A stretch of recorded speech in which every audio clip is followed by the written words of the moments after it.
I need you, my heart's on fire.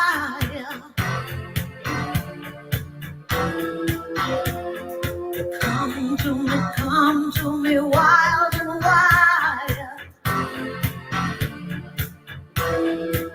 You come to me, give me everything I need. Give me a lifetime of promises and a world of dreams. Speak the language of love like you know what it means. And it can't be wrong. Take my heart and make it strong. You're simply the best. Better than all the rest. Better than anyone. Anyone I ever met. I'm stuck on your heart. I hang on every word you say. Tears apart. Baby, I would rather be dead. In your arms, in the start of every night and every day. In your eyes, I get lost, I get washed away. Just as long as I'm here in your arms, I could be in no better place. You're simply the best. Better than all the rest. Better than anyone.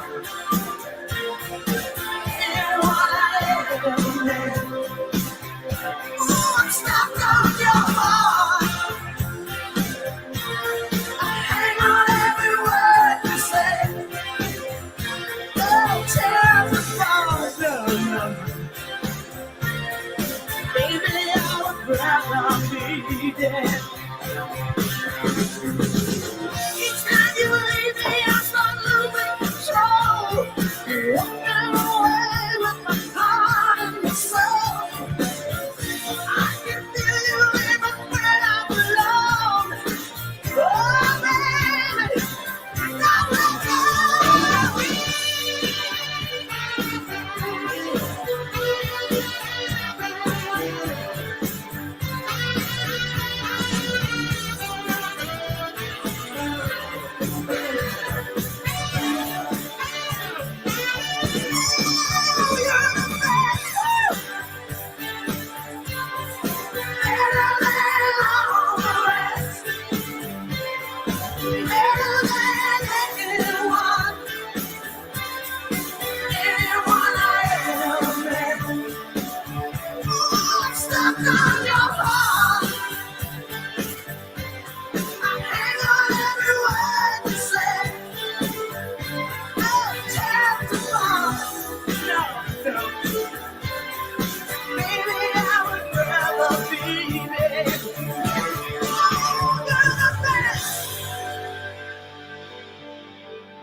Hi, everybody. How's everybody doing? DJ here with Dead History. And tonight we have a very special live stream for you guys. Hope you enjoyed our intro. And I am joined here by my very special guest. This man is no stranger to my channel. And that's Dr. Thomas BALCERSKI. Thomas, of course, he is the author of a wonderful book, which several of my viewers have read, have been turned on to by Thomas himself and me talking about it. And that's Bosom Friends, The Intimate World of James Buchanan and William Rufus King. William Rufus King, who will be one of our subjects here tonight, Vice President. So And Thomas, I don't want to steal your thunder too much because I don't want to mess anything up. But you know, you can tell us a little bit more about yourself for people that don't know. But Thomas, thank you so much for being here. And the floor is yours for a little intro. Oh, thanks, TJ, and hello to all the loyal viewers of the Dead History channel. I'm so happy to be back. That intro really reminded me just how many wonderful collaborations we've had this past year. Yes. And so I'm very appreciative of all you've done, TJ, to help me bring my work to a greater audience, and more importantly, to help share such wonderful history, insights, and dare I say trivia to a much larger audience. It's so great to be able to reach out even virtually to so many people. Yeah, well, Thomas, I have to thank you, of course. You have been a huge contributor to my channel, and a lot of your insight and your knowledge has helped me tremendously. So I can't thank you enough. And so everybody knows tonight we're going to be doing a grading video. Thomas and I got together.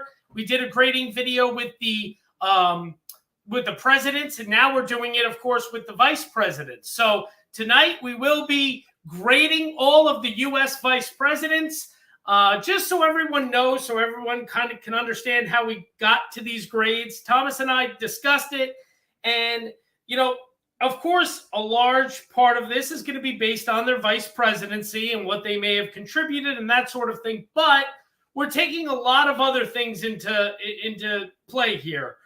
You know, just their legacy, you know, what they may have done outside of the office of the vice president, and all that sort of thing. So especially when we start to get into some of the vice presidents who became president, especially fairly quickly, some of them, obviously their presidency may even play a little bit of a role in kind of how we view them, but probably not too much.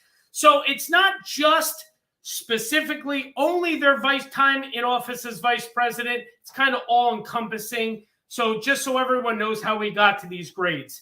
Now, the way Thomas and I worked our president grading is I basically let Thomas have the floor, and he started off giving us his A-tier presidents. So as far as I know, Thomas, we're going to stick with the same format. Am I correct, sir? I think so. Yeah, so what I'm going to do here in a minute, I'm going to share my screen so I can bring up the tier maker, of course, so Thomas and I can you can actually see, and I'll be moving all the pictures to their different grades. And Thomas and I will have an open discussion, of course.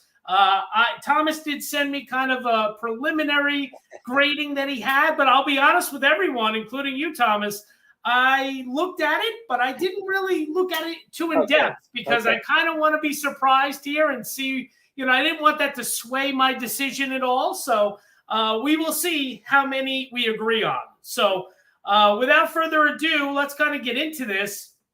So what I'm going to do, I'm going to share my screen here. Let's see. And that pulls that up. Yep. Can everyone see that here? I can. It looks good, TJ. Okay, good. Perfect. All right. So, Thomas, you know, the floor is yours, sir. Again, thank you so much for being here and doing this. It's going to be a lot of fun. And please, guys, keep the comments coming on the side. If you have questions for us, please shout them out. If you agree with us or disagree with us, shout it out. But please, I ask everyone in the comment section, be respectful of one another, be pleasant and nice. You know, it's okay to disagree, but let's do it in a nice, you know, respectful way. So here we go, Thomas. Why don't you start us off? Give us your first A-tier vice president of the United States. Okay, I will. And again, in the way of prefatory comments, although we're kind of a, you know, a pretty well-oiled machine, TJ and I, but still, I did promote this on social media, and I got some ideas from folks. Okay. And also from our last tier ranking. We had some comments as well about the format. And as everyone can see, we've done an A, B, C, D, and F tier because, again, these are letter grades that I'm comfortable giving as a professor and that everyone's familiar with. We did eliminate the S tier. I wanted to say that now because there are some real diehard tier makers out there. We can talk about who might be in this mythical S tier, this superior, but I agree with you, TJ. We'll go with the A tier, which as a result might be bigger than it would otherwise with an S, if you agree to that format. Yeah, absolutely. Yes, I agree. And another thing to say, if maybe you could scroll down a little bit to show all the pictures that we're working with. I know they're a little small. Maybe they can be enlarged somehow, but this I now see, thankfully, is in chronological order. Yeah, I put that in there just about 20 minutes ago. So. I appreciate that so much, because the last time we were reaching every which way. But unlike the last time, I have to admit, I did not visually recognize every one of these vice presidents. Maybe it was the picture used, maybe it was just the way they were out of order, but in other tier makers, they're all mixed up. And even for professional historians and for people who have visited every Vice Presidential grave site, the handful are, I would challenge you to pick out some of these folks just visually. Oh, I agree with you, Thomas. And it's funny because there's probably going to be people watching this, if not live right now, but maybe afterwards. We usually get a lot of views on my live streams after the fact. And there's going to be people that probably say, who in the heck is that guy? Because so many of these people, for just the casual history fan, so to speak, are really almost virtually unknown. So it's not just a visual thing. I'm sure even for their namesake, some of them are going to be very obscure for many people. And I agree. And that's what we're going to try to do tonight, is educate as well as entertain. We're going to try to give you some of the backstory. And I have to say, much like I did with the presidential series, I'm going to rely on you, TJ, because if everyone is already not a subscriber to Dead History, you must do so. You can learn in depth about each of the vice presidents, and in the previous series about each of the presidents. And again, not to steal any thunder, but I think there may be more coming. Yes. History. So yes. Thank you. So I'm really looking forward to tonight. I'm looking forward to playing the game again. The same rules apply from the last time. It is a game. I think the way TJ and I pioneered it last time, I will attempt to give a grade. It may not stick. So I'm about to give a grade here, but just know it may not stick. And that's okay. So let me try to see if I can get some A's in without being shot down, as I was ever so kindly the last time. So let me pick an A vice president and give my rationale. And thankfully, it's in order. And here it is. I realize I'm not controlling this time. You got the wheel, TJ. Yeah, so just you tell me who it is, and I'll put them up. I was trying. I'm like, wait, I don't have control. But on my mouse, I have my mouse over John Adams, and I want him up there. Okay. So. A tier, Mr. Adams. So why don't you tell us? Obviously, we know a lot of people know a lot about John Adams, but why is he an A tier vice president, Thomas? So I think, again, TJ, the way he prefaced tonight's kind of presentation is that we're going to try to understand the vice president and the person and their legacy as a whole, rather than simply the vice presidency.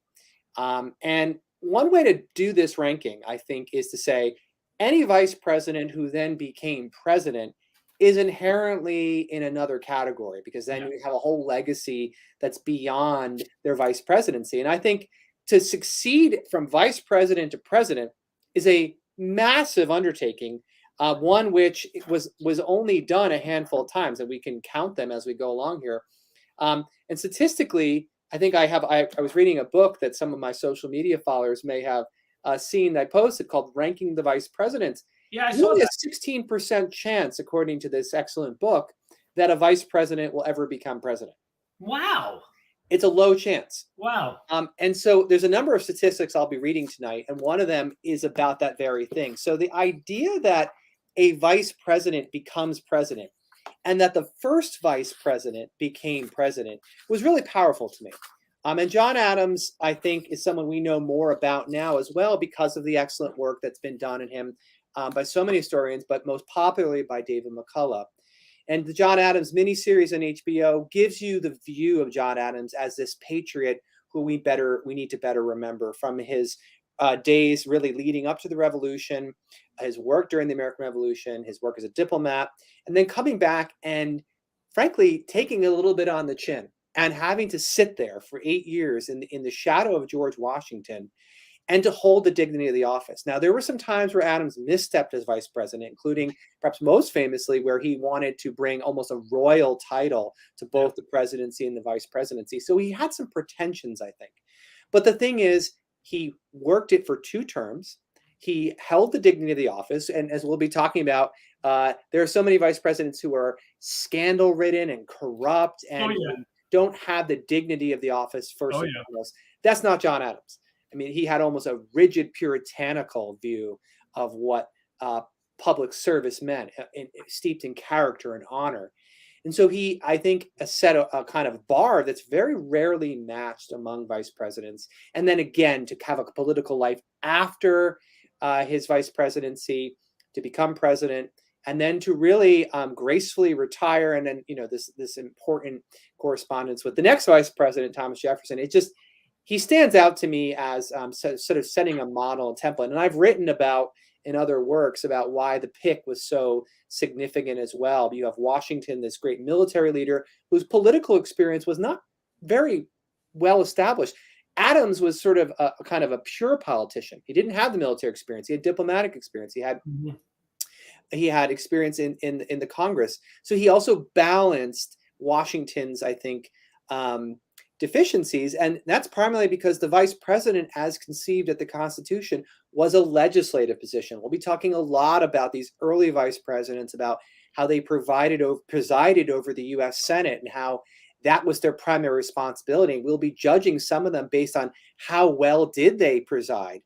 But Adams was under also the old electoral system where the president and the vice president did not run together as a ticket, but rather was the president was the one with the most electoral votes and the vice president was the one with the second most electoral votes. So the fact that Adams twice became vice president, and I should say almost didn't become reelected, we'll be talking about someone who nearly became our second vice president in a bit because he's on the list. But the fact that Adams held it for 2 terms and kept the respect of the nation, even as partisanship was beginning to form in the 1790s, I think, again, speaks to his character. So I have him as the first vice president, as my first A.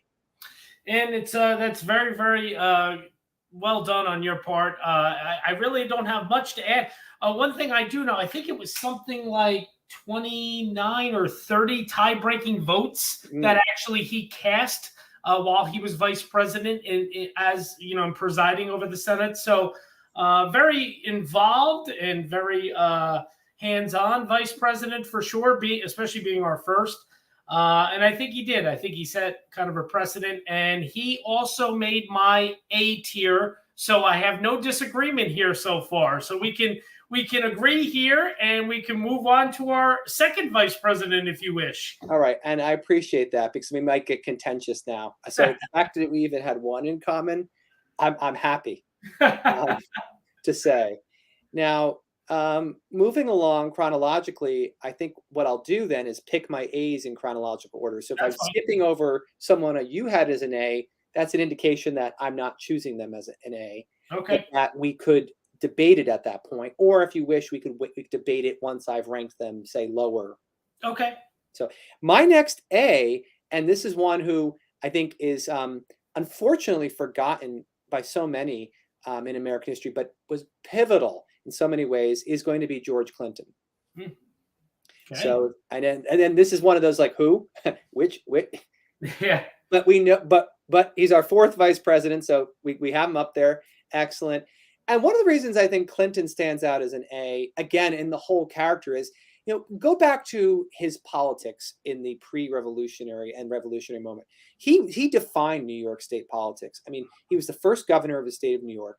And in the Constitutional Convention and the moment of ratification, he was one of the leading anti-federalists. In fact, George Clinton, I would say, is the most successful anti-federalist in American history in terms of national office, because Jefferson, who will be in opposition to the Federalists, he wasn't really an anti-federalist per se. He will sort of support the Constitution with some reservations, but he's ultimately in favor of it. It's later when the politics of the first administration play out that Jefferson breaks off and forms a new political movement, something I'm writing about. But Clinton was in New York, the leading anti-federalist. And then the fact that, as I've talked about recently, New York becomes the first capital of the United States. And in a symbolic gesture, he welcomes George Washington to New York City, off the barge, off the East River. And it's like the two factions had met. And I think that's a great moment of political unity that presages what Clinton means to national politics.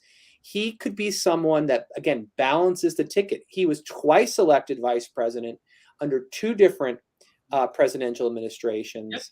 And that says something, too, that he could balance it twice, even as the person at the top of the ticket changes. And that's, of course, Madison and Monroe. Did I get that right? No, Jefferson and Madison. I'm saying Jefferson. Wait, which Virginia? Yeah, Jefferson and Madison. Yeah. Thank you. I'm like, wait a minute. No, not Monroe. It's Tompkins. All right. So Jefferson and Madison. So we have that. And this is going to get into, like, if you die in office, can you be a great vice president? It's a good question. He's the first one to do it, right? Yes, he is. He is the first to die in office. Correct. And so he, in some ways, is great in that it shows that the office continues. But it also, it's like, but whereas we're going to talk about, so many presidents had vice presidents who died on them that I think I was talking about this with a friend, that if you actually add up the number of months and years in which the vice presidency sat vacant, TJ, it's something like 36 years. Yeah, I know. And so he starts the trend, whether for better or worse. So whether people want to knock him down for that or not, that could be the one weakness in George Clinton's armor. Yeah, so, I mean, Clinton here, he actually was probably one of my highest B tiers on my list. I agree with everything you said, obviously. I mean, he's founding father, all that sort of thing. I mean, he was very instrumental in early America. But the only thing that I kind of knocked him down a tiny bit from A tier, in my opinion, was the fact that he, even though, of course, at that time, as we know, the office of vice president was really kind of just a forgotten thing that nobody really paid too much mind to. Nothing really happened too overwhelming while he was vice president. He didn't do a whole lot. And there was, even though I'm sure it wasn't his fault, or maybe it was partly his fault, I mean, Jefferson, for lack of a better term, practically ignored George Clinton when he was his vice president. I mean, there was no sort of relationship between them. They hardly ever talked. And yes, that's kind of the way it was back then, as we will get more in depth into as we go along tonight. But that was the only kind of thing I looked at and said, does he belong in A, or does he belong kind of on a real high level B? So I have no problem keeping him at A because he was very close for me. But that was just my... and I have no problem dropping him to a B for now. So since you got the stick, go ahead and okay. I'm happy in each case to let your standing sit. Okay. And then we can talk about it. And moving on, I have to say, as you know, I'm an early American historian. Yes. So I tend to want to promote some of the early vice presidents. But I have to say, that's all I've got for the 19th century. Okay. As A's. Okay. So we're going to move forward to the modern period now. To the 20th. I will tell you, I will tell you that you and I are both spot on so far. So let's see what happens here. Right. And this is getting towards, again, something we talked about with the presidency rankings, an overall bias, one could call it, towards the modern period, towards whether it be living memory or more recent history, towards photography, towards people whose presence was greater in the public mind, towards people whose names are more familiar to us. Whose names happen to be on Mount, or faces happen to be on Mount Rushmore. Yeah. And then there's also those, again, this whole thing about those vice presidents who ascended to the presidency. And I have to say, my remaining A's are all 20th century vice presidents who ascended to the presidency. Wow. So you and I differ quite a bit. Okay. And that's what I've got left for the A's. Okay. So how do you want to work it? Do you want me to wait until you bring up the guys I had in A tier? Well, no, let me say them first. So you can, and then, if we don't mind, put them up there. And then as need be, knock them right down. Let's do it. So my A's are remaining Theodore Roosevelt. Okay. Where is Teddy? Teddy. Somewhere in there. There he is. Okay. Okay. Harry Truman. Okay, there he is. Lyndon Johnson. Okay. And George H.W. Bush. Okay.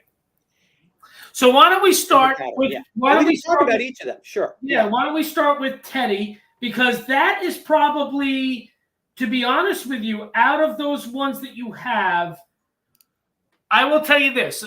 We'll just kind of get out of this and then we'll talk through it. I had Johnson and Bush pretty high on my B tier. and I had Teddy and Truman both on my C tier. Oh, wow. Okay. So does that mean I've missed the remaining A's altogether? It sounds You like. have. I had another, just so we are kind of aware, I had a total of 3. I had 6 A's, and we only got to 1 of my 6. Oh my God. Well, now that's a huge miss, TJ. We were better synced on the presidents, I think, maybe. Well, we'll see what happens here. Wow. So for the 20th century, you've got 5 others, or maybe 21st as well. Well, yeah, you'll see. We'll have to wait and see. But let's start here. Let's start with Teddy, because that was the first one you said, Teddy Roosevelt. Yeah. Tell me why you believe. Would you rather me tell you why I had him as a C, or do you want to tell me why you had him as an A first? I have to say this happened before, though. I had some A's in the president's column that you knocked to D's. So the fact that he's only a C actually makes me feel a little bit better. Why don't we do this? Why don't you go ahead and knock him to a C first, since you have control? Give me your explanation. I'll see if I can't counter argue. So, I think it came down to, well, the vice presidency was not something that he really aspired to in the first place. It was kind of one of those things, from everything that I've read and all accounts that I've read, it was kind of one of those things where he was just happened to take the opportunity. Again, at this time, when Roosevelt was vice president, before, of course, becoming president, the vice presidency, the office still wasn't nearly, of course, what it is today, or what it has been for the last, 50, 60 years in our history. So there wasn't like a whole lot that happened. Not a whole lot that he did. What else was one of my notes here? Office was more so kind of powerless then. I think that Teddy wanted to do more as vice president, but in my opinion, he just really didn't. Not to say that that was all his fault. I think that it has a lot to do with the way the vice presidency was during that time. But it just wasn't, very... Now, I could probably see me pushing him up to a B, only based upon the rest of his legacy in life, of course. Now you're getting somewhere, because that was supposedly those were the ground rules, and as a result, the presidents are going to, the ones who became president tend to stand out for that reason. Yeah, absolutely. So I could be happy putting him up to B based upon his legacy and based upon that sort of thing, but I don't know if I could do A. How about this? I'll go B right now. And you tell me why you had him as my job is half done then. Okay, so go ahead. Part of it is the political savviness of it all. I mean, Roosevelt's rise to power is predicated upon military service. It's predicated on being the governor of New York, getting himself into the cabinet as assistant secretary of the Navy, and knowing that Franklin Roosevelt follows the same pattern to the letter, that vice president was potentially a jumping off point to the presidency. And FDR, of course, ran for vice president in 1920 on the Democratic ticket, thinking, he's following distant cousin Theodore's path. And now, did he expect James Cox to A, be elected, and B, be assassinated? Maybe not. But there's this idea that the vice presidency by that time had become a potential path to the presidency. Now, not quite what it would later, but I think Roosevelt was more ambitious and more cunning than his critics gave him credit.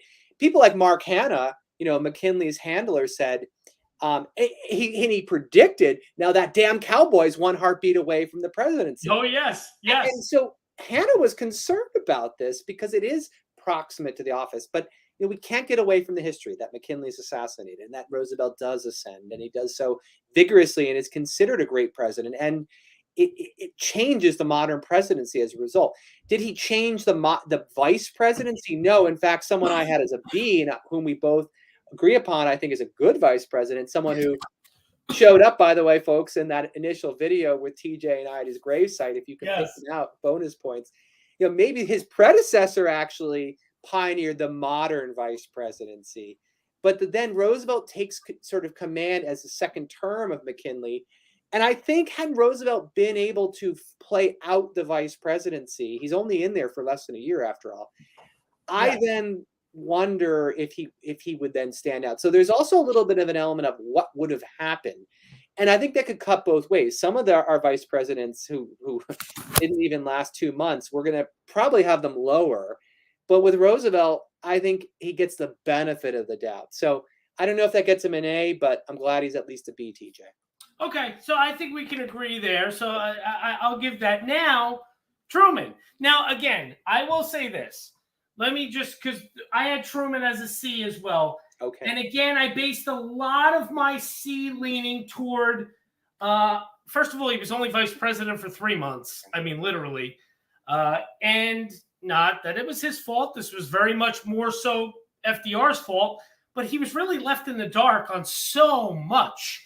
Obviously FDR didn't really include him in hardly anything that was going on. Now, as far as his legacy goes, I feel that Truman's one of our better presidents in the history of our country. I like Truman a lot.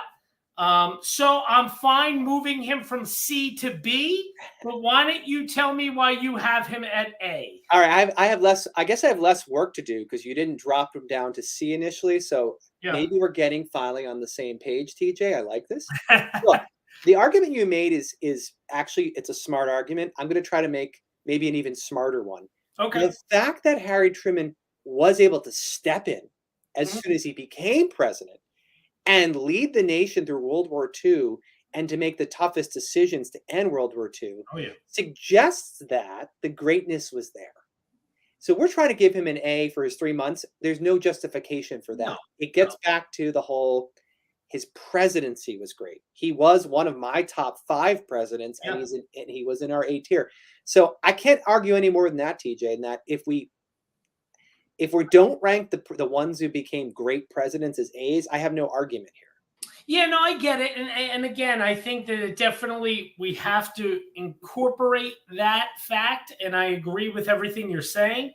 But, I'm also looking at, again, maybe kind of a broader picture. I look at, there's a lot of these vice presidents that we'll get into that had a very long political career before they ever became vice president. Harry Truman was virtually an unknown, practically, almost before he became vice president. So I'm already anticipating what this means. This sounds like Henry Wallace is an A.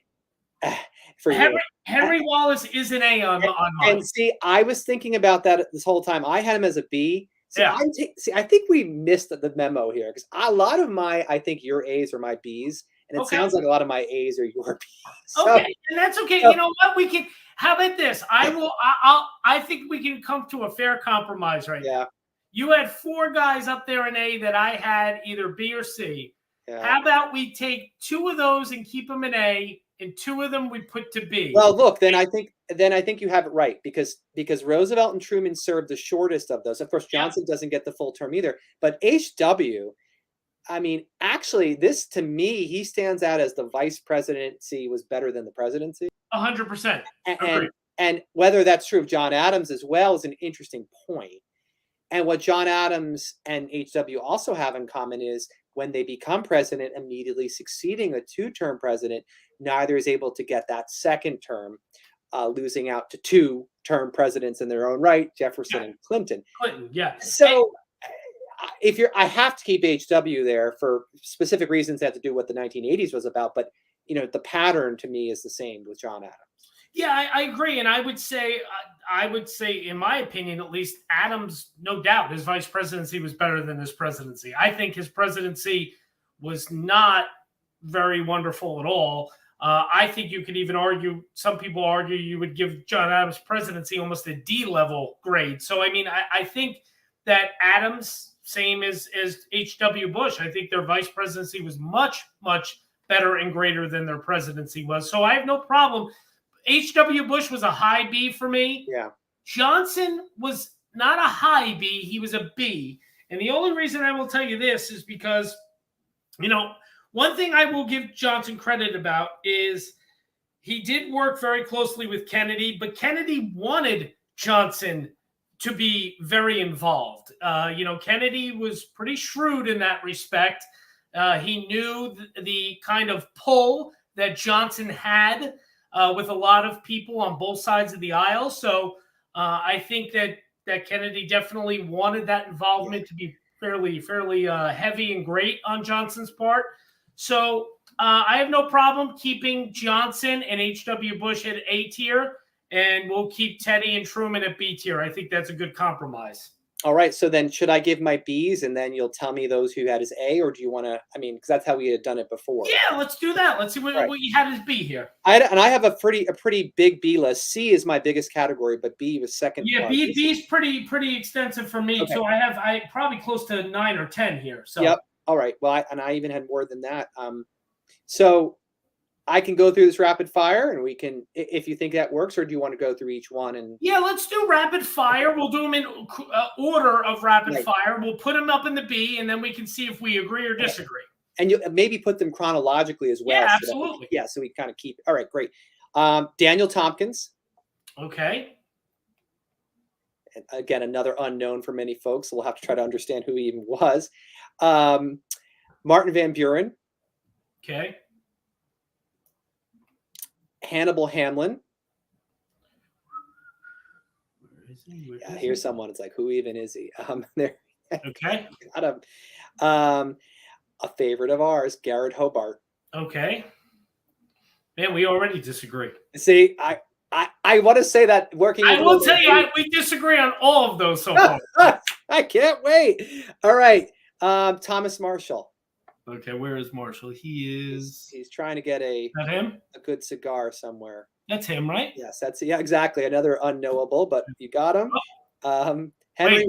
Am I right here? Yeah. Yep. Nope. He's Wilson's VP. Yep. And then Calvin Coolidge. Yep. Where's Coolidge? Coolidge right here. Okay. Henry Wallace. Okay. Many people's favorite. I had one fan on social media say he's living for Henry Wallace and can't wait to see what happens. Yep. All right. And then we've gotten to Truman, Nixon. Okay. Ford. Okay. Mondale. Okay. Gore. Okay. Cheney. Okay. And Biden. Is that it? And that's Biden. Oh, Biden, Joe. Okay. So I said it was a big list. This is probably bigger than I even would have had because you had added 2 of my A's. So go ahead. Okay. So let's just start off right from the beginning. I will tell you this, that Daniel Tompkins was a D tier for me. Here we go. Okay. First of all, he spent a lot of time outside of Washington. He did absolutely nothing in the Senate. Very inactive, very indifferent, not a very inspiring man whatsoever. So I have to ask, what made you ever put him in B tier? I love it. It's like, what were you thinking? Shaking me. Well, look, TJ, it's the George Clinton factor. Okay. It's another New Yorker, New York governor balancing the ticket of a Virginian. It's the pattern. It's Virginia and New York, and that's why also with Martin Van Buren, it's keeping the party together. And one of the things I tried to do in my rankings was it a politically effective ticket? Right? Did Daniel Tompkins help James Monroe balance the ticket? And it could have been any New Yorker, but it was Daniel Tompkins. And also, I went to school at Cornell, everybody. And what's our county? You got it, Tompkins County. So I've got some serious emotional investment in Tompkins County, New York, and Daniel Tompkins as well. Now, he was an alcoholic. Yep, very much so. Died because of it. He probably could have died in office, but dies, 3 months after? Yeah, a few months. He was the youngest vice president. He died the youngest of any vice president. He was the youngest to die. Yep. Again, you're right. I don't have much to say about him. I mean, his vice presidency. Here's the thing. My argument to you is going to be this. Let's even put his vice presidency aside. I understand this is a vice presidential grading, but what can you give me outside of he balanced the ticket that he did in his political life or his legacy that suits him to be a B tier? Governor of New York. I think at best we'd have to put him at C. All right. I've already lost this battle, I can see. So go for it. And now Martin Van Buren was also a D for me. But see, Van Buren becomes president, and again, that's been my argument against you. So yeah, he does, but he carries on. Okay, he carries on a lot of the same politics as Jackson when he becomes president. Now you're actually assessing his presidency. I am, but what I'm saying is he was also he was quite divisive at times as vice president. Maybe not within his own party, but he was a very divisive kind of guy. I think he was kind of just a yes man to Jackson a bit.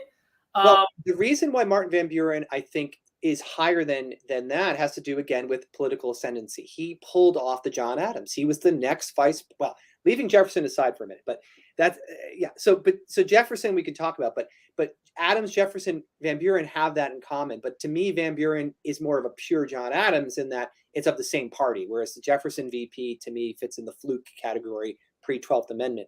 So Van Buren fits in the vice president who's sort of the natural successor to the two-term president, and whose vice presidency is only one term in this case because of someone who preceded him who definitely belongs way down. We'll get to him. But Van Buren's political savvy makes the Democratic Party possible. And his own savvy is he's one of the very few cabinet officers not dismissed by Jackson during the Peggy Eaton affair. He survives. He holds on. Now, you're right about his divisiveness. I mean, the Senate would not approve him as minister to England. So there he's about going over to England, maybe on the boat, and then he's called back only to then be made vice president in the 1832 election. I think his vice presidency, again, it's sort of a nothing vice presidency other than the fact that he is able to convince his party to hold the 1836 nominating convention a full, almost a year before the election. So Van Buren locked in the nomination as early as 1835, which was, again, a political maneuver that shows his savvy and shows his control over not only the New York Democratic Party, which he loses control over, but also the National Party, which he sort of co-opts. And you're right. I've read so many letters and papers of people who really didn't like him. They didn't. I mean, we just touched on, very divisive. But I've got a couple Bs on here who you want to talk about divisive. We'll get towards the end there. Yeah. I'm not going to say I like some of these people because we've talked about likability is not an ABC. No. Listen, this has nothing to do with our political leanings or personally what we think of these gentlemen, and now obviously female as well, our current vice president, but.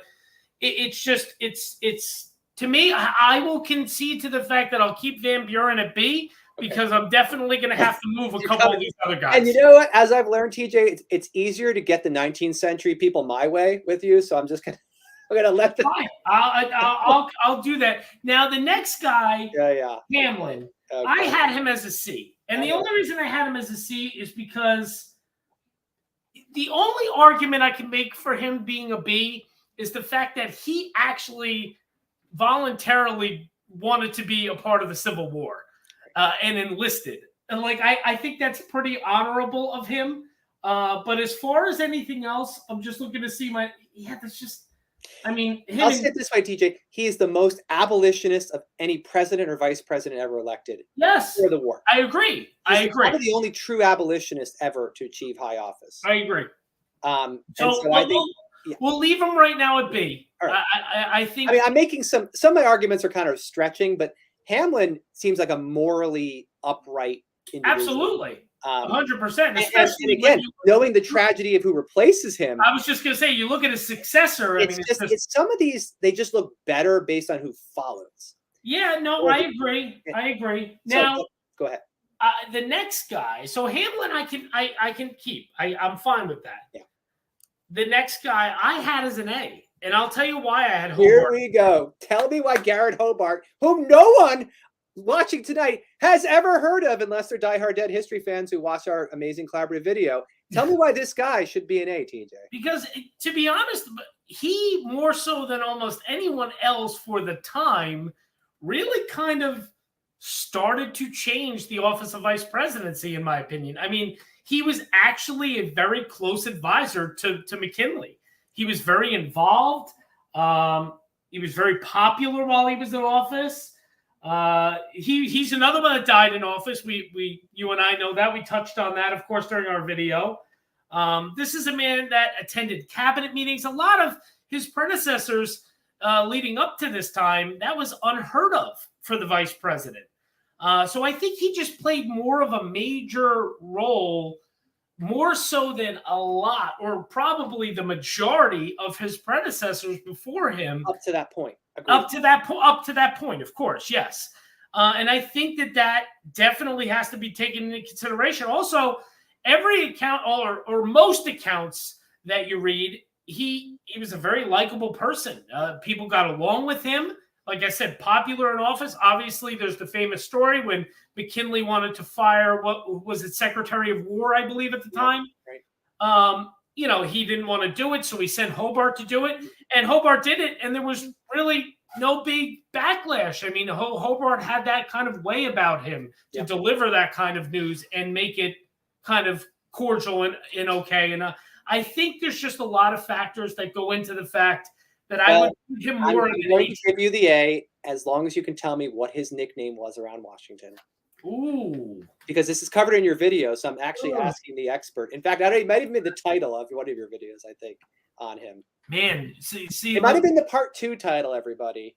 Wow, I'm trying to think of what it is. You got to remember, I've done so many of these vice presidents. I'm trying to think of what his nickname was. This is the title he earned for all the things you just said, TJ. You made the strongest possible case for him as an A, and he was called around Washington by the informal title. Tell me it. I'm not going to remember it. Assistant President. Assistant President. That's right. Oh, there he goes, up to an A. Yes. So there you go. I mean, just that nickname alone tells you the influence that he really had on the office. So I think he has to be an A tier. Go. All right. I put him in order because people will think he was our most recent. Oh, yes. They're like, who is this guy? We really need the chronology right because, again, some of these faces, there's no facial recognition I think for most viewers, even for us. No, I agree. So then we have Teddy. We kind of touched on that. Now, so Thomas Marshall, I had him at C. Again, a guy that Wilson, we know didn't even want to involve him. Yep. In hardly anything. I mean, this is a man that literally, during World War I, he literally got most of the news by reading the newspaper based on what was going on. Just to speed things along, all I've got for him is Wilson was literally out of the country for 10 months at Versailles, and who had to sign all the papers? I understand that. I agree with that. President, but just again, there's just not a good relationship between the two of them. I mean, when Wilson even had a stroke, Wilson's wife wouldn't even let Marshall go visit him. It just, I don't know. He's one I think I have to put to C. See, arguably, his respect of the arrangement that Edith Wilson was able to create in the White House and not insisting that he should become president, to me, raises his profile. That he didn't overstep the boundaries. Wilson, there was not a 25th Amendment, and so there was no way to remove Wilson or to have. And so he could have led what we would call a coup d'etat against him and probably justified, but he didn't. And he was very respectful of Wilson's health condition. So I agree. That's a very good point. Let's keep him at B because the next guy I'm going to fight you on. Okay, that's right. All the presidents I've had too high, I see so far. But because Coolidge again wasn't in there very long, really, before Harding's death. I mean, it wasn't overly, it wasn't a full term, of course. And what did he really do in office of vice presidency? He did nothing really. I think that his time, you can make more of a B argument for him for his time before becoming vice president and even his time as president, more so than you can make a B argument for his vice presidency itself. So why don't you try to convince me why he should stay at B and not go to C? Well, I think governor of Massachusetts, governors who became vice presidents, there's really two kinds. And in the book I was reading, it's interesting. I'll read a statistic out here from it, that there was a 49% chance of a vice president having been a member of the Senate, but a 53% chance of having them been a member of the House. So I thought those were interesting statistics. But governors, on the other hand, only a 30% chance. So actually, it's rarer to get a state governor to then become vice president. Vice president, hold those a little higher. It's sort of a more rare flower, shall we say. And that's Calvin Coolidge. So maybe there's sort of a sense that sort of governor in this period is a bigger position than senator. Again, senators are not directly elected No, during this period. It's more of a statewide office. And Coolidge had the respect of the Republican Party, again, in the North, enough so to balance the ticket, as Republicans were doing at this time with one Midwesterner and one Northeasterner. So he fits that ticket sort of balance argument. Again, I am looking at his presidency. I don't think he's an A president. I don't either. I'm not going to get convinced on that tonight. People will come at me. Some people have him as S. I don't know who you are. You know how to reach me. But I had him in the B's, if not a C, as a president. But as a vice president, again, he's sort of less egregious to me. So do what you want with him. All right, I'll keep him there because there's going to be a few here that I'm going to fight you tooth and nail. So the next guy to me has to be an A. Henry Wallace. I did talk about an interesting guy, quirky guy, no doubt, kind of an odd fellow, but a very progressive guy. I mean, this guy was women's rights, workers' rights. I just think that his progressive views that, back in the time when he was vice president, a lot of people thought was crazy, wild, wacky ideas, that just were not obviously the view of the majority of the people probably in the country. I have to put him at an A tier. All right. I'll give you some more ammo because you made a good argument, but you could go further. Okay. FDR was so committed to Henry Wallace that he almost threatened to not run a fourth term unless Wallace could be vice president. And the party forced Truman on him. And Wallace, I think, represented by the 1944 election a kind of liberal consciousness that had just went out the door with World War II. And the New Deal was over. I mean, there hadn't been a New Deal program in 5 or 6 years at that point, and that's even later New Deal stuff. And so Wallace was this agriculture secretary from the New Deal who had emerged as the progressive voice of a liberal president. And Roosevelt took to him. And once he dumped old John Nance Garner out of the way, I mean, this was his preferred vice president for the third term. Now, Garner, again, didn't think Roosevelt should run for a third term, and FDR dumps him unceremoniously, but he picked the most liberal voice of the cabinet. I mean, maybe Frances Perkins, but to run a female vice president in 1940 would have, who knows? But Henry Wallace stands out, and you're so right. I mean, he's a liberal conscious. He's socialist, I would argue. He is. Politics. And in 1940 America, and we're almost on the verge of a Red Scare coming. To have had a socialist president in 1945 when FDR dies, I can only imagine what the future would have looked like. His views on internationalism are a generation ahead of his time as well. Would he have been a better president than Truman? I'm not willing to say that. And so that's why it's hard for me to see him above Truman as vice president, but it gets to the fact he had the 4-year term. It gets to the fact of all his sort of his contributions to the cabinet. So, and I'm going to have also my friend from social media and a podcast host himself, Mark Lemke, tell me if he's not an A, I'm going to stop watching. So you got it. So the next few gentlemen, now I had Nixon as a B. All right. Okay, done. We don't need to talk about the less we say about Richard Nixon, just the less we have to say. Yeah, listen, the bottom line to me is his vice presidency was much better than his presidency. And the fact that when Eisenhower had his heart attack, Nixon stepped in, but I mean, he made it very clear to everyone he was not looking for a power grab. So I think he actually was quite dignified the way he handled that at that time. And so I got to give him credit. I got to give him a B. Now, Gerald Ford, I had him as a C only because he was only in there for about a year, roughly. And, I could put him as a B only based upon the fact that I think Gerald Ford gets kind of the short end of the stick, even when people rate him as a president, because I think that Ford is exactly the kind of person that we needed during that time when he took over as president of the United States. I think he was just kind of a calming voice and kind of someone who brought us together when there was obviously a lot of turmoil going on in the country over everything with the Watergate scandal and Vietnam and everything else happening. And then So I'm okay keeping him at B. Now the next guy I had as an A. Yeah, I knew this was coming too. And I had him, to be honest with you, to me, you can make the argument that he might be the best vice president. Greatest vice president of all time. Yeah. So listen, listen. I think that Mondale, obviously, I think if anything, even if we keep him at B, I think it's hard for anyone to argue that he truly did kind of transform the office of vice presidency. I think he did. I think he really was what we know of the vice presidency now in our current, way that we are in our society and the way our government works. Really, kind of, you could probably argue, really started with Walter Mondale.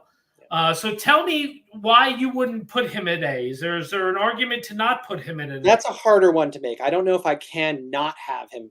My argument has to do more with the pattern that's emerged here. Nixon, Mondale, Gore, Cheney, Biden. We've got a sort of bunch of modern recent vice presidents. And wait, there's more arguments coming here. Know. I'm sort of like lumping at this point. Yeah. Because I think the modern vice presidency is established arguably by Walter Mondale. It's great. You got that. He's also, yes, Ford's a post 25th Amendment vice president, but the first to kind of be elected formally. And then, but he runs for, again, he's another one who runs for the presidency in his own right. Again, Al Gore does this and Biden does this. So maybe, definitely he's a B or higher. So I'm happy to move him up because, again, I watched a recent documentary about this, and I'm more and more convinced. He's the first vice president to have an office in the West Wing. He attends the cabinet meetings, to your point. Now, others had done this, but the West Wing piece is interesting. But Carter invited him in on important decisions. So did Reagan with Bush. So in that sense, you know what? You got me. Because if Bush is going to be up there for his interactions with Reagan, then I think Mondale Carter belongs the same. All right. And Gore, now I had Gore to B, so I pretty much agree with you there. Now, the next two gentlemen, I don't agree with you on. All right. I actually had Cheney at an F. Yes, you did. And when you go back and watch the president's video, and this happened a couple times where you jumped people down. To me, Dick Cheney, you could argue is more responsible for our involvement in the Iraq war than even George W. Bush was. I think that Dick Cheney is, what you would call, you can almost really pretty much call him a chicken hawk, to be honest with you. Someone who never really served, big on war. And his involvement in getting us involved in the whole Iraq war is just, to me, if he's not an F, he's a D. I think he's one of the worst that we've ever seen. He's in at least in the conversation. And the fact, and he shot a guy in the face. No, that's obviously not taken into factor, but I have to ask, how in the name of anything, in the name of John F. Kennedy, I have to know. Look, I agree with everything you're saying, and I don't like him. All right, so let's also get that out of the way. I just started thinking about this, and I'm thinking to myself, did this man possess a greater degree of influence and power than his predecessors and in other vice presidents? Absolutely. I looked at it from a Machiavellian point of view. It was great. It better to be feared than loved, and Dick Cheney was feared and not loved. I think the argument to knock him down lower is that he's sidelined in the second term because he overplayed his hand. And Bush understood that Cheney's influence had brought him into Iraq and began to realize that it was, I think George W. understood by the end of his term what a mistake he had made and had to live with it. And as you may have seen in a recent clip, is almost in a Freudian way starting to admit the invalidity of the invasion of Iraq. So sure, knock him down. I was just saying, I'm not going to go all the way up. I was saying the man outdid himself is what I was saying as vice president. And that influence to me gave me a measure of respect I didn't want to give him, but he got. Okay. So, I will put him at D. Now, the next one is, of course, our current president, Joe Biden. I don't agree with B. I had him at C. I think, obviously, we know the tremendous relationship that Barack Obama and Joe Biden had during their 8 years together as president and vice president. I think, especially in his vice president role, a very pragmatic person, Biden. Um, I would argue with a lot of people and say I think that Joe Biden is a different Joe Biden now than he was as vice president. Yeah. And yes, of course, the role in the office that he holds now, obviously, it's a totally different beast. But and I guess maybe I'm kind of judging this a little bit based upon, and it's probably a bit unfairly, based upon his time now as president. There's just, for lack of a better term, Thomas, I'm not very inspired by Joe Biden, and that may sound cruel. I'm just being completely honest. He's not somebody who inspires me much. Okay, you've admitted something. Had his political life ended in 2017 with the outgoing term of Barack Obama, would he be better ranked today? I think that I'd still probably have him in the C plus range. As long as you can answer that honestly, knock him down. Because I really don't think he was.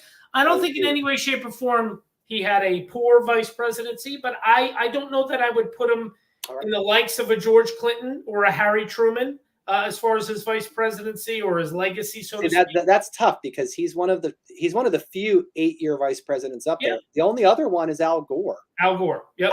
And that's why I'm thinking it's like we agree on Gore, we should be agreeing on Biden, but I don't know. There's just something that has me. Now, let me ask you: is your love? Because I know you're a very, very big fan of President Barack Obama's. Does that contribute to kind of you're grading Biden a little higher than C? Or sure. I mean, he's the last election that we had. I did vote for him, and I'm going to see him in a more favorable light, regardless of the presidency as well. But I think some things that stand out for me. Biden went ahead of Obama once that really mattered, and that was on marriage equality and LGBTQ rights. Yeah. And I just think that took courage. And I think it was a political risk to state your views before the president came along on an issue that mattered to you. Yeah. I think he has a big heart, and he did so as vice president as well. Oh, yeah. And I also think that he, again, was the kind of vice president that an inspirational leader like Barack Obama needed, an institutionalist, someone who knew the Senate, who could work to pass legislation. The fact that six of the 8 years of the Obama presidency are mired in obstructionism and in really deadlock doesn't necessarily discount Biden's achievements early on. He was tasked with the infrastructure and roll out the build, not Build Back Better, but I'm forgetting, they're so similar, the Obama infrastructure plan of 2009. He had that role as well. So I won't argue any more than to say there's a reason I think I had him and Gore parallel, and Cheney for that reason. These are 24 years of my life that I lived through. And listen, you prefaced it, Thomas, that I think even subconsciously, I think all of us maybe view or grade these kind of things more with people that we've seen in our own lifetime. Not just based upon, a history book we're reading or somebody's obviously, view on that person through history. So yeah, I think so. And you know what? It may come down to years down the road. I may look at it and say, yeah, if I look at his vice presidency and then just his legacy overall, maybe I would put him more in a. Well, look, some people are going to say Biden's a better vice president than president, and that's presentist. I'm not willing to say that yet. Yeah, I think that's a little unfair because he still has, lots of time left in his first term here. So, but we said that about George H.W. and could it be that we're angling in that direction? Yes. Yeah. I mean, it's an interesting argument. So now we've gotten through all that. Now I'm trying to see. Now we have to go to the C tier. And now we're at a point. There are some familiar faces up there, but I got to say the number of unfamiliar faces has grown exponentially. Oh yeah, absolutely. Bottom. And again, even for our diehard history fans, there's like a murderer's row of unknowns in there, which we'll try to tell you who these people are. But let's just go through them because a lot of my C's are unknowables. Okay. But there's also some people I put Jefferson. Okay. That's our first disagreement. Okay, great. Here. I put Elbridge Gerry. That's a name for you as a C. I put John Tyler as a C. I put George Dallas as a C. Okay. I put Millard Fillmore as a C. Where's Millard? Where's Millard? I just had him there. He is. Okay. I put not Lincoln. I put Grant's first vice president, Schuyler Colfax, as a C. Okay.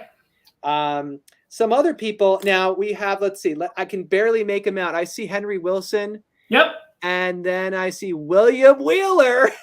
So both of them are just? No, just William Wheeler, who's almost impossible to see on the screen, but talk about unknown. I tweeted about him. We'll try to tell you who he was. William Wheeler as a C.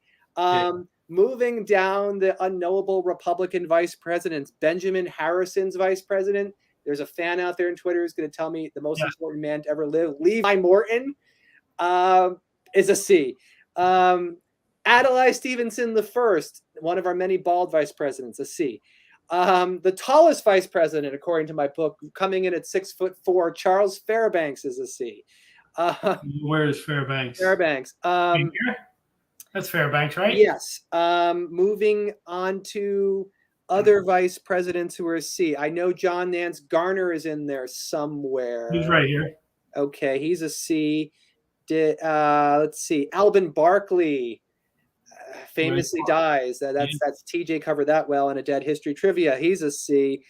Hubert Humphrey is a C. Rocky, not the fighter, but Nelson, impossible to find grave, is a C. And Dan Quayle is a C. And who did I skip? Because I think I skipped somebody between James Schoolcraft Sherman and Huber's vice president. Charles Dawes? Yes, Charles Dawes. Blanket on that face. Charles Dawes is a C. Is he there or is he head? He's there. He's ahead of Fairbanks. Yes, that's right. Ahead of Fairbanks because he's Coolidge's vice president in the second term. Okay, that's what I've got. Okay, so instead of just dissecting each one here, in the interest of time. So Jefferson I had as a B. I'm fine with keeping him as a C. I just think he fits in the traitor category as vice president. Not as bad as Calhoun, folks, but actively works against the vice president. Should never have been vice president, but he's Thomas Jefferson, so I have a hard time seeing him in the D category. Yeah, Tyler, I definitely had lower. I had him in the D tier. Yeah. He was only obviously vice president for a month, and then of course we know all the very, very big blemishes on his legacy. John Tyler is not really a Whig, but he was clever enough to run as a Whig. And then so give the man credit for getting elected. Dallas was another guy I had at a D. Yeah. I think he was very aggressive with foreign policy, just like Polk. Yeah. He was not a very likable person at all. There's that likability argument. It's a non-starter with me. No, I understand, but he just was it politically effective? No, he was Buchanan's major rival, and people might be like, "Oh, I heard." I know that. Yeah. So, and the fact that I even gave him a C and not an F is big of me. Yeah, I that's a tough one for me. Okay. The glaring ones that we really should talk about is two of these I had as A's. Oh my goodness! All right, that's glaring. Yeah. So let's discuss that because one of my favorites, he may be my favorite, is Henry Wilson. Henry Wilson, to me, I don't even have Henry Wilson on here. I know he's a D. No, first put him where I had him. TJ, go for it. But he's a D. Here we go. I mean, go ahead and make the argument why the man whose grave you're about to talk about is the most neglected vice presidential grave ever, isn't it? So, I really think that Wilson, again, a guy really ahead of his time. I just think that he, as far as civil rights went, during a time of obviously a lot of, the Reconstruction was going on and all sorts of different things. I just think that Wilson, if you don't put him in A, he definitely can't be in a D category. Also, obviously, Grant's cabinet is filled with corruption. But this is a man of great integrity who was not involved in any of that. Yeah. I think you have to at least take that into consideration. And if we're going to make Hannibal Hamlin a B because he was an abolitionist, so was Henry Wilson. Well, that's what I'm saying. I mean, Henry Wilson was so far ahead of his time. Moving on up, TJ. Go for it. Okay. I have no investment in Henry Wilson, so please do what you want with him. He's one of my favorites. I know. To me, maybe I want the two Henrys as A's because of my son. So yes, right. maybe that's subconsciously it. Well, the other guy that I had as an A, you're going to be shocked. Do you want to take a guess in your seat? I do want to take a guess because I want to say it's going to be Hubert Humphrey. It's not. Okay, go. So I did have Humphrey. Did I have him as a B or a C? I had him as a C. Yeah, that's right. I don't know. The reason I had him as a C, same as you, is I very outspoken, obviously on the Vietnam War, but really would never say anything against Johnson's policies on the Vietnam War. Until he ran for president in '68, and he actually did break away, and Johnson tacitly kind of said, "Go ahead and take me down." Go ahead, yeah. So the guy that I actually had in A tier, you want to take one more guess? If I say Nelson Rockefeller, because no, that's just too much even for me. Boy, I'm thinking back to some of your videos. I mean, I don't know. John Nance Garner. No, it's actually William Wheeler. No. Yeah. I literally poked fun at William Wheeler on Twitter. I said, no one's even heard of him. That's okay. You're going to learn about him tonight. So not only are you going to learn about him, you're going to learn about why John Adams and William Wheeler are both A presidents. So the reason that I put him there, he may have been the most honest vice president we've ever had. This was a man of outstanding integrity. Very, very honest person. Always worked well on both sides and was very a likable person. I understand you don't take that into consideration. Civil rights, another thing, way ahead of his time. Way ahead of his time on civil rights. Someone who, believed strongly in civil rights and obviously, for his time was not in the popular side of that argument, so to speak, or that debate. Again, if he's not an A, I think he's at least a B. You know what? I'm remembering why you like him now.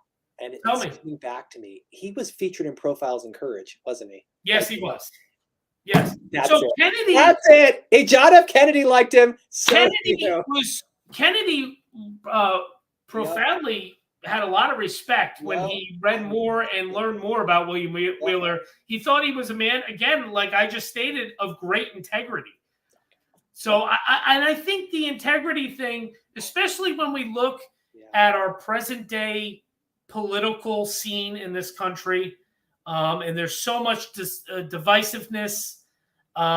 There's unfortunately so much dishonesty that goes on both sides, in my opinion. And it's one of those things that you really do have to consider the fact that this man is, like I said, probably one of the most honest vice presidents we've ever had in our nation. Henry Wilson. So we're seeing the pattern. These Reconstruction era honest VPs under scandal-ridden presidents. What do you think?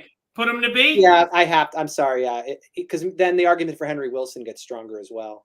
Okay. So now the other guys, I'm just making sure because that was it there. I just want to make sure because I had. So my A's were Wallace, Wilson, Adams, Wheeler, Mondale, and Hobart. So we got all my A's out. Now I'm trying to think if there's any more. Oh, here we go. Dan Quayle I had as a D. Okay. The reason I did, I'm seeing a pattern here, and I think Republicans are not going to like this because this is I'll be honest with you guys. He's the first vice president I truly remember in my lifetime. Now, obviously, I was alive and I remember Ronald Reagan, but I don't remember much about H.W. Bush until he became president. Dan Quayle, I remember very, very vividly. I remember actually watching on television when he was told that he was no John Kennedy during the debate. And he just, to me, especially for the time that he was vice president, very out of touch, very old-fashioned kind of views, very close-minded. To me, just not. I don't think he's a bad person. I think he's actually a fairly nice man. And he attended the inauguration of Joe Biden. Yeah. Listen, I don't think he's a bad man. I just think that for his time, especially as vice president, very out of touch. Reminds me almost a lot of someone we're going to get into here in a little bit. Another Indiana vice president. But you know what? But HW kept him on the ticket despite pressure to replace him. I know. But I think that more kind of speaks to HW's loyalty almost than it does what he really probably thought of Quayle as a vice president, in my opinion. No, fair point. Go ahead and knock him to a D. Let's see Quayle and Cheney next to each other. It'll be fun. So now, I got to change that order. Yeah. So now, the only other one, let me see, Quayle, Mifflin Dallas I had as a D. We already talked about that. Go ahead. I mean, you always bring down my people, so. Levi Morton I had as a D. Yeah. And the reason I had people him coming after me, I'm telling you. Well, I'll tell you why. The biggest thing is the Lodge bill. Yep. He was literally the tie-breaking vote. Yep. And he refused to take a stance and vote one way or the other. And then the bill was ultimately knocked down by one vote and thrown out. So to me, that's to suggest that by the time of Benjamin Harrison's presidency, that civil rights had was living on a wing and a prayer in the Republican Party. Yeah, did he actually reflect the growing move away from supporting the civil rights in the South by 1890? Yep, but I mean that's probably the one thing that Benjamin Harrison in his presidency, was probably on the right side of with the Lodge bill, and Harrison afterwards, completely after that took place, blamed solely Levi Morton on the bill. You know what? Obviously, failing. Okay, we got it. D. Failure. Could be an F if you really wanted to, but I think D's right. Who else? The other one that I had in D tier, there's two of them. It was Rockefeller. No, but we like him because of his quirk of his gravesite. Yeah, well, I can't do that though. He's like, it's called dead history, not dead gravesite history. You know what really knocks it down for me? I think that he was so out of touch, Thomas, with just the common, the middle class. TJ, is your name Rockefeller? Because if it was, I understand that, but I mean, one of the big things that I covered in my video was at one point there was something that happened, and a statement was said to him about the general public's or someone's take-home pay, and he literally said, "What's take-home pay?" He had his Rockefeller look like. Yeah, I think very out of touch. And the fact to me, that's a blemish, I don't care what anybody says, that you failed to get the presidential nomination, 3 times, if I'm correct? He was a moderate, TJ, in a Republican Party that was making a hard right turn. The Republican Party, I agree with you. He was a moderate. I don't disagree with you. I think that his time as governor of New York is a better argument for him to be a C tier than anything else. True. With the Rockefeller, I mean, he transformed Albany for one thing. Yeah, absolutely. Yeah, it's completely transformed it. So I'm okay with leaving him. But TJ, I'm seeing another Republican of the 20th century. We can make a D. This is your chance. No, it's fine. All right, so we're keeping one Republican VP of the 20th century up there. So here's the one I have to put to D though, and that's Schuyler Colfax. The reason being, it's the yin and yang of Henry Wilson. Go for it. Corruption, we got it. It is because the Credit Mobilier scandal. Yes, technically, it's never really been proven one way or the other, and there's a lot of evidence that shows that he probably was scandalous and involved. Yeah, but we're talking like in the hundreds of dollars, just to say. I understand, it's no dollar figures. For the time, though, Thomas, that's a big deal. Okay. What do you think?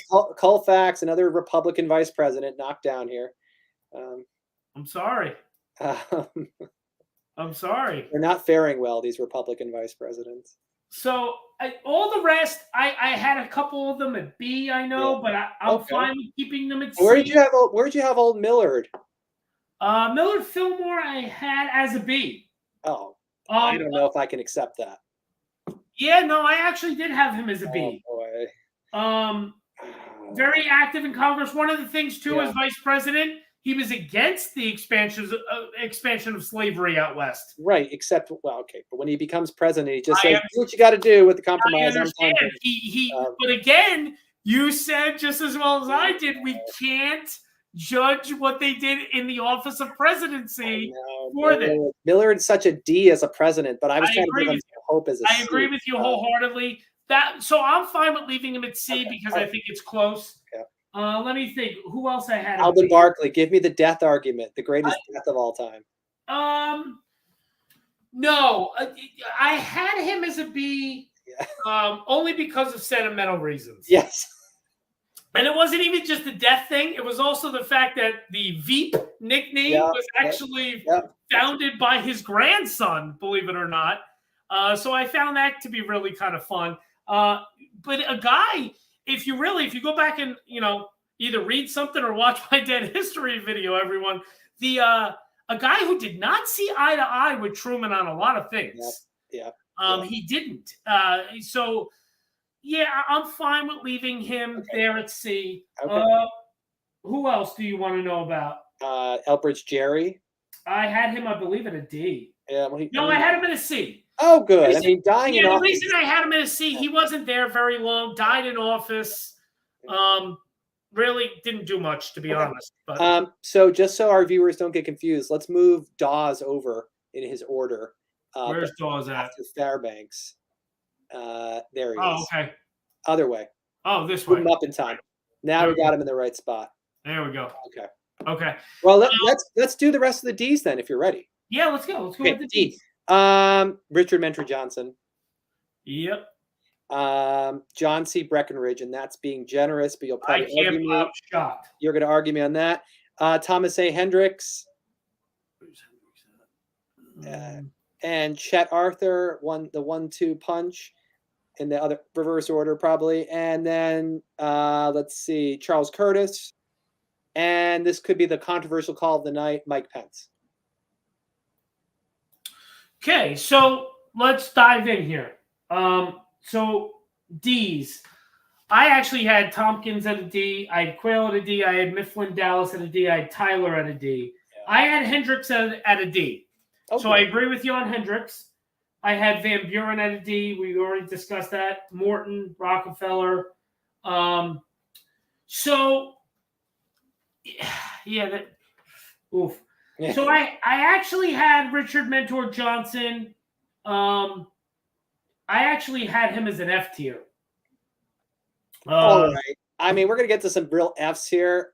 Yeah, I mean, here's the thing with Johnson that I take into consideration. Very all about himself. Literally left for 9 months during the economic crisis, and that whole thing. Left the office, leave of absence, to literally go open his own bar and spa back in Kentucky. Left the office to care for his own financial well-being when the country was in crisis. Plus, to me, I'm sorry, the slave owner thing. Oh, boy. Well, look, I think you're right. Old Dick. He's got to go to F. Yeah, fine. He's got to. Who else did I have an F here that you... You're probably going to put Breckinridge down there. I put Breckinridge down there for the biggest reason of all. He was a traitor. Yeah. He literally went... to the Confederacy. But he did so after his vice presidency. He abandoned the Constitution towards the end of his term. Completely abandoned it. Here, and I said I was being generous. Just fail the guy already. I'm gonna argue with you on this one thing. He abandoned the Constitution toward the end of his term. And the only reason, in my opinion, that I also had Mike Pence as a D and not an F is because he actually upheld the Constitution. On one day, huh? Yes, he did. He did. Now, listen, Pence, to me, was nothing but a yes man for President Trump. Even when he disagreed with him, he just went along with it. But one thing that I have to give Mike Pence credit for is verifying the electoral vote count, and then also, of course, what he said since about January 6th and what took place. I have to give him a bump up to that. TJ, I want to read a quote here while you're doing that from a Please. friend who said, "I'm really curious how you're going to rate Mike Pence," and he wrote, quoting, "After a semester of absences and lackluster and usually hateful work, his final assignment was submitted near midnight after the traditional end of the semester on January 6th. While difficult to read and with too frequent references to somebody named Mother, we also have to consider that he technically saved the Republic." Yeah. Yeah. You know, you have to. And so to me, it has to be that way. Now, the other one that I didn't agree with you on here, Curtis. who do you think it was? Curtis. Yeah. You're putting I had Curtis higher. I had Curtis, I believe, in the C tier. I did. I had Curtis in C tier. But he did go along.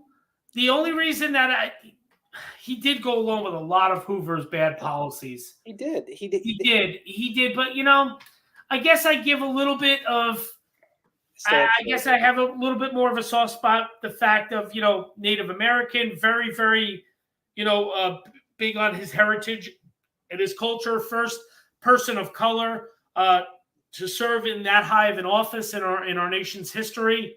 So I think those things, there's a lot that goes along with that. And I think that is why I bumped him up to a C. Well, and he fits well along by Dawes. So, yeah, that's good.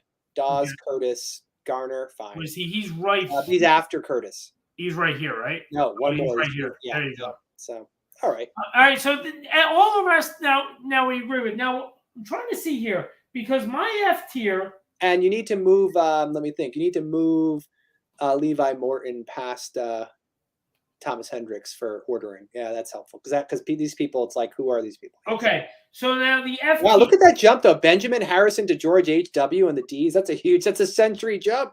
Yeah. Yeah. So Wow. here is the F tier.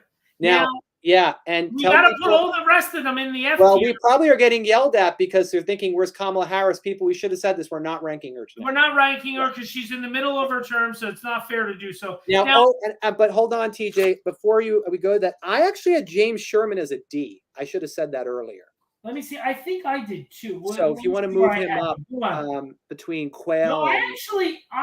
No, did I? Did I have him D? I'm trying to look to see where I had James Schoolcraft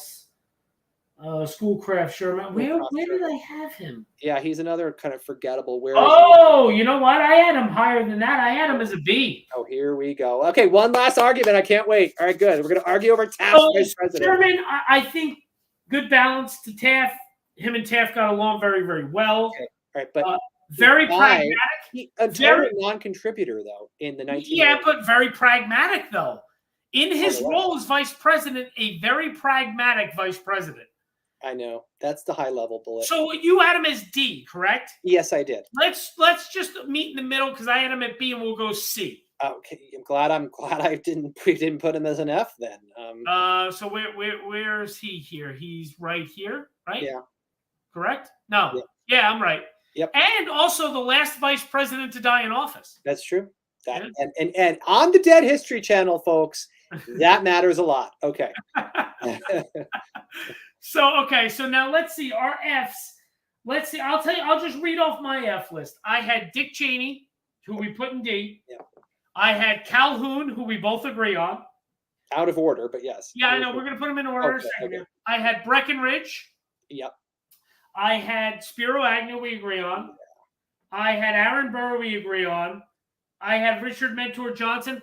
Actually, Andrew Johnson I had in D tier, but he wasn't vice president for very long. In fact, I think he's the second shortest before dying.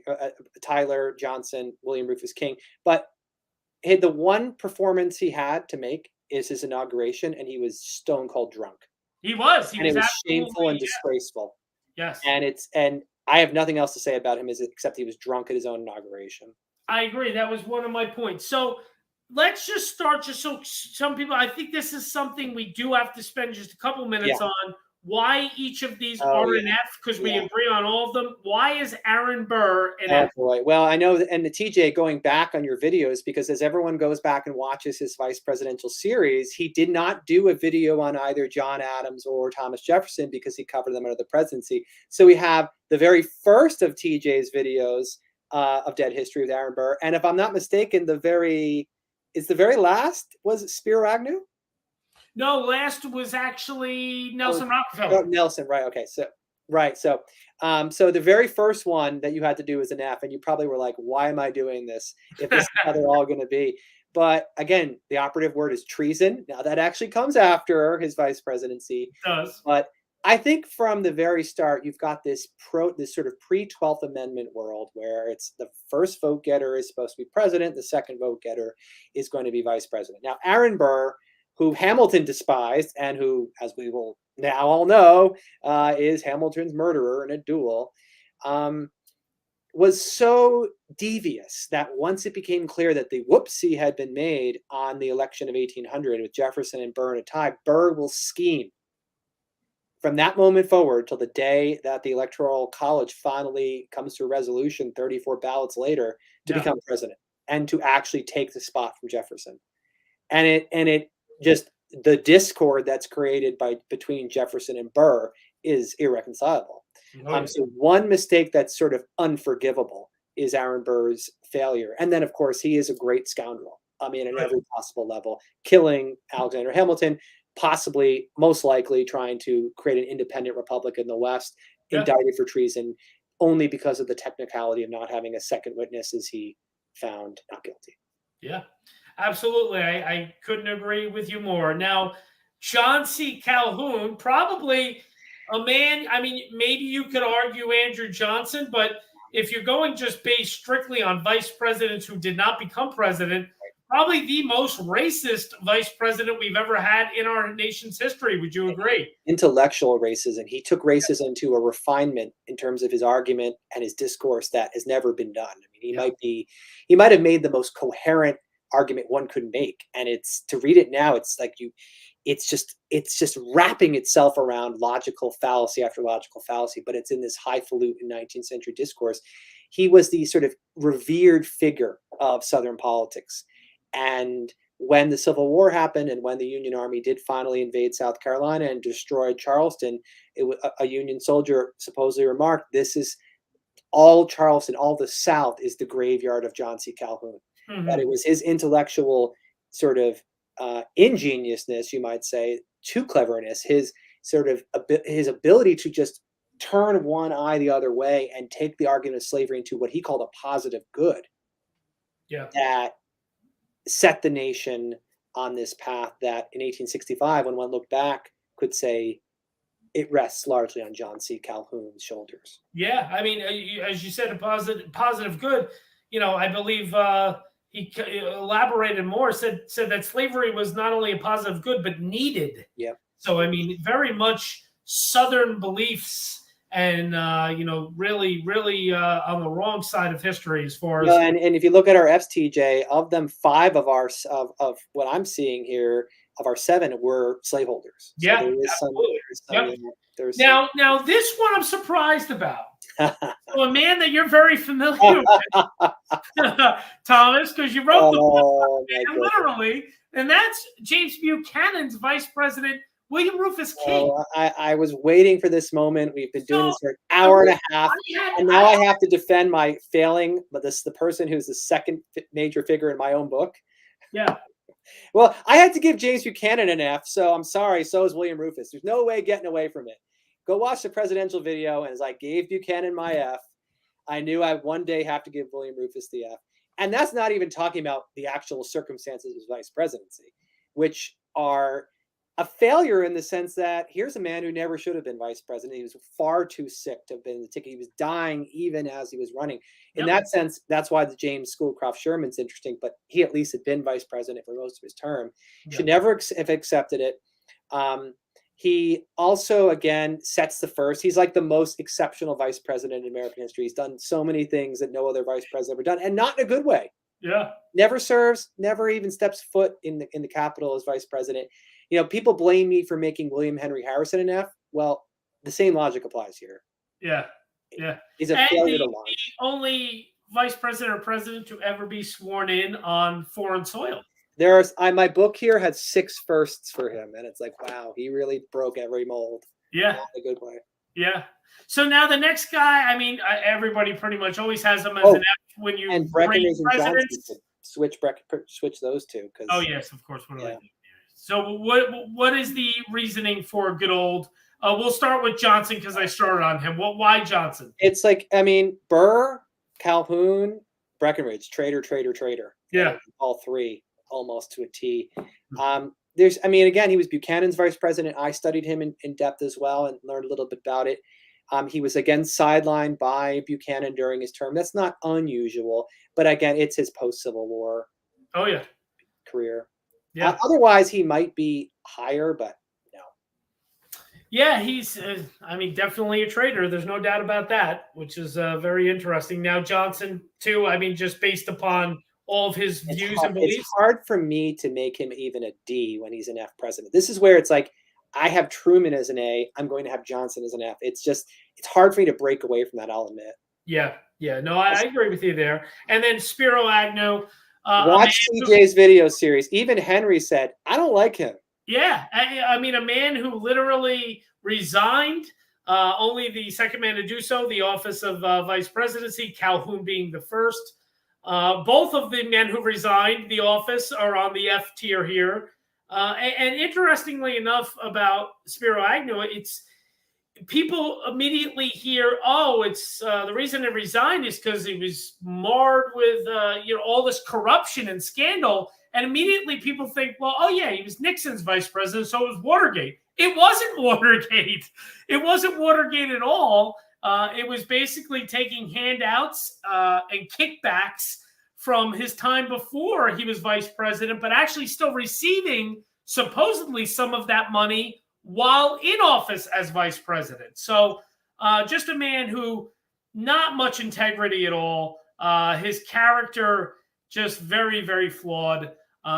Anything you want to add there, Thomas? I loved your video series on it. I think it was one of your better ones because here you were having to find something to say about him. And you struggled, honestly. And I don't blame you. He's an unlikable figure, not our metric normally, but in this case, that mattered to his public perception. And, I mean, and then some of the language, he was so hostile towards the media. I mean, there's an argument that Spiro Agnew created the modern sort of Republican conservative hostility towards mainstream media, that he pioneered the aggressive, hateful stance. It's 100%.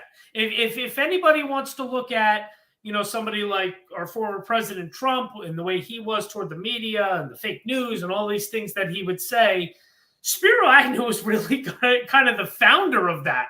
When you look at it, if you look at office of president or vice president, Spiro Agnew was the first to be so outspoken and, like you just said, Thomas, so rude and just downright cruel at times to the media.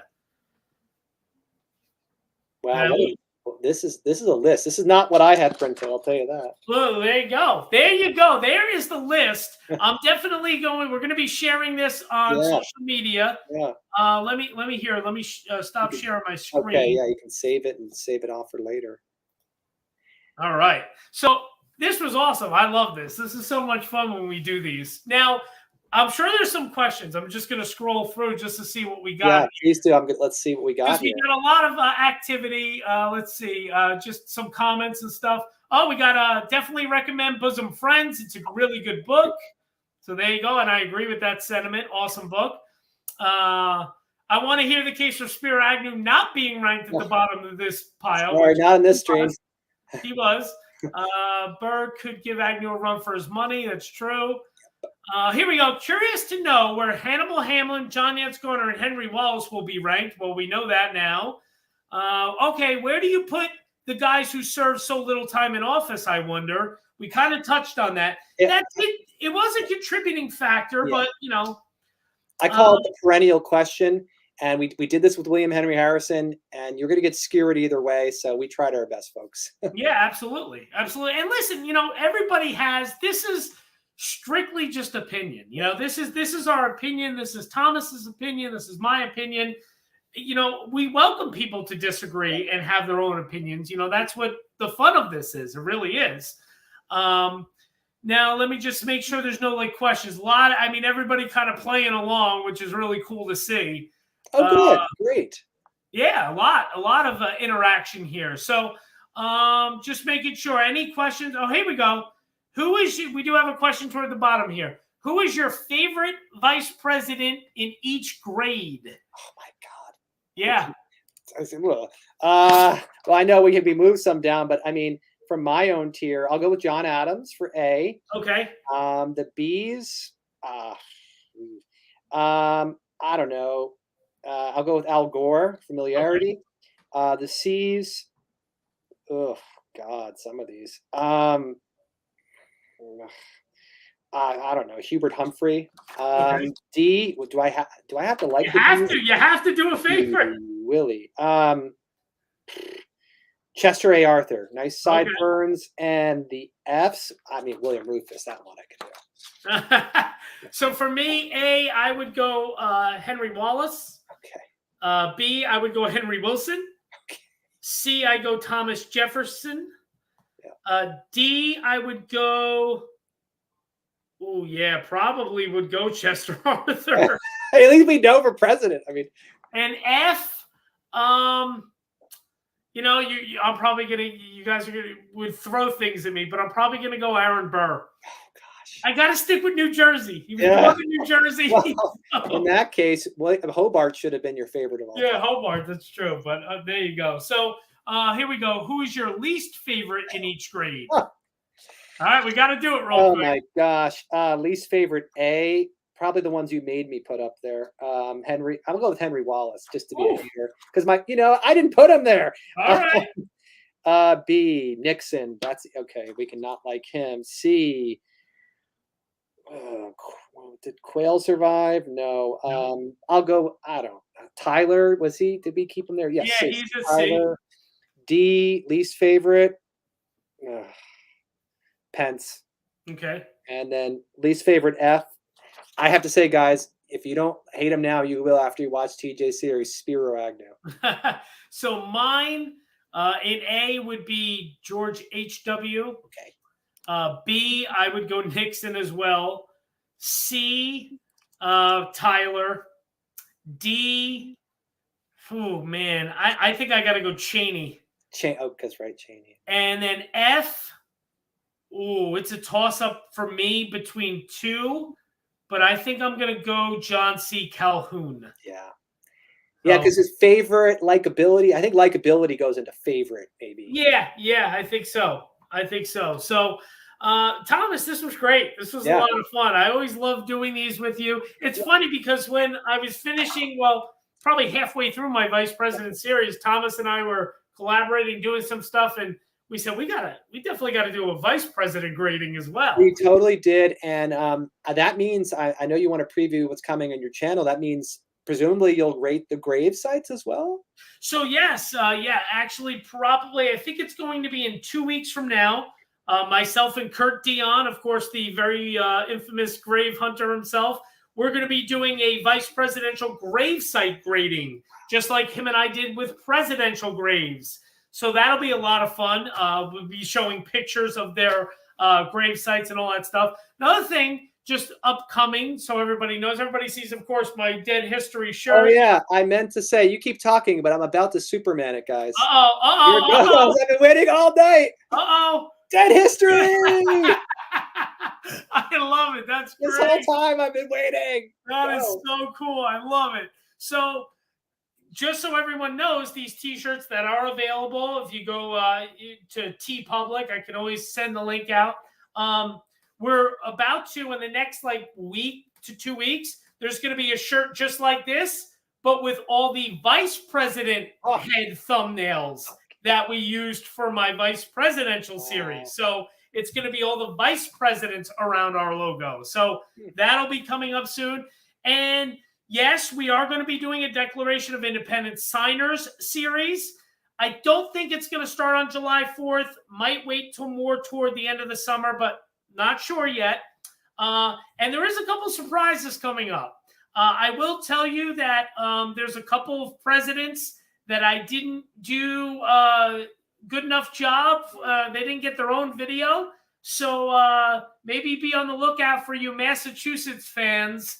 There might be a couple presidents that I'm redoing their presidential videos. So keep that in mind. A lot of stuff coming up. So Thomas, what about you? What do you have on your docket for the rest of the summer and such? Well, just a couple quick shout outs for the declarations. You better do a good job with Samuel Huntington. Oh, I will. Because we Connecticut folks stand by him. He's actually was born in a house only 10 miles from where I am now at Eastern Connecticut State. So I don't know if you got to the birth site of Samuel Huntington yet. Very cool. No, I haven't. So I'll have to get there.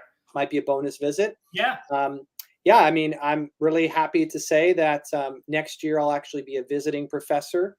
I'm in California at Occidental College. I'll be working there. So I hope to check out some of the sites I've not been to, and I'll be rewatching some of your California focused videos as well. Very cool. Well, congratulations again to you on that. I'm very excited for you with that wonderful opportunity. And Thomas, thank you so much for doing this. I really appreciate it. Guys, I'm going to leave all of Thomas's social media, his links, link to his book, all that stuff in the description of this video. So be sure, if you're not already, to go follow Thomas on Instagram and Twitter and everything else. And definitely, if you love history and you love some obscure things, definitely go pick up that book. I love Bosom Friends. It's a lot of fun. So thank you again, Thomas. This was a lot of fun. We disagreed on a lot, but it was fun. And yeah, I'm sure you and I will do something else before you move to the other coast, I'm sure. Thanks, TJ. It was great. Yeah, thank you so much for being here. Guys, thanks so much. TJ here with Dead History signing out. We will see you soon. Thanks for tuning in, guys. Bye-bye now.